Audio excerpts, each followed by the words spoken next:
We pompen toxisch gas in de long van onze wereld. En stadstuntjes wel de meisjes of graven van Merels of van Koon. We komen maar we slijten die we spuwen uit. En digesteren zelden de conflicten voor ons uit. Gebeurt maar buiten uit. En kom van binnen niet van buiten uit. We steken op de andere, maar de andere wordt er eens gebruikt als zondebok. We zullen stoppen maar laveren in het gevoel dat is verdoofd en doof. Maakt me zin compleet verblind. Het doe je ook wat er zelden op gefocust wordt. We leven in een overvloed, maar nergens is er overschot. Is onderschat we dat de gevoelens in op een nooit stop. Maar verder te pushen in de straten die zeker nooit loopt. We darten nooit lot en nooit aan bespiegeling. Het is zelden uitgelukt te midden de vernieling. Vind dat zielig klinkt en melig is dat juist maar het resultaat van het gedrag dat je tolereert bij jezelf. Maar zeker houdt dat bij een andere zon op boven kom. We drinken golden drank en eten een golden man. Wees dat we wachten op godloze komst. Maar niet dat komt dat niet vertrekt de gedachte binnenin. Dat we een zin voor hebben en heving te wachten, dat is illusie. We moeten samen ingeven, heb de reden nou is duidelijk helder van binnen weten. Want je wacht op iets van buiten of voor nooit het wat bereid.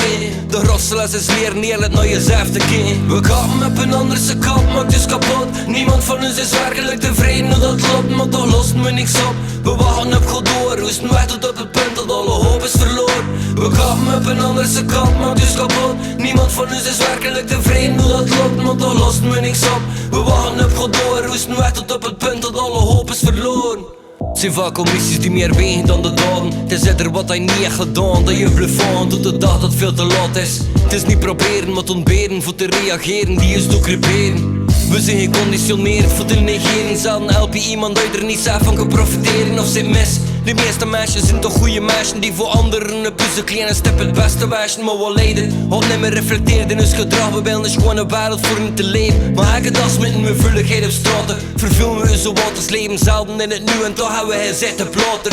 Het is op korte termijn dat alles nu beslist wordt. Het is logisch dat je zelden opbouwt dat blijft instort.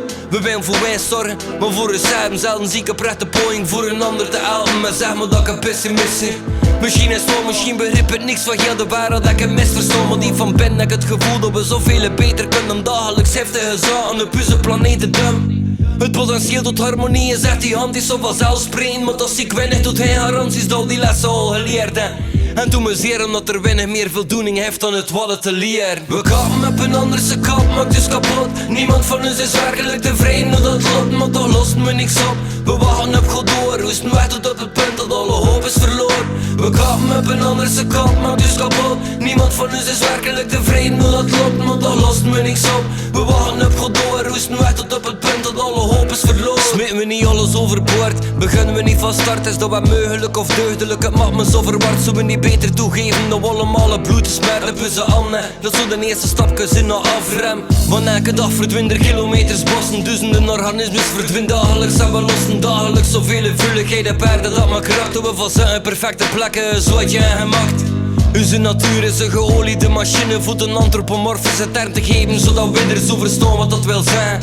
Het is een project waarbij dat ieder onderdeel rekening op met al de rest. Een soort biologisch internet die is verbindt, die ervoor zorgt dat ieder levend wezen vrij volgens zin. Maar wie er dragen door hun eigen mening op te projecteren, pezen dat we het beter weten of ergens kan completeren. Maar dat is mis, we zoomen in de zaken accepteren, met de flow van het leven dragen te bewegen, reveleren in de wonders van de wereld.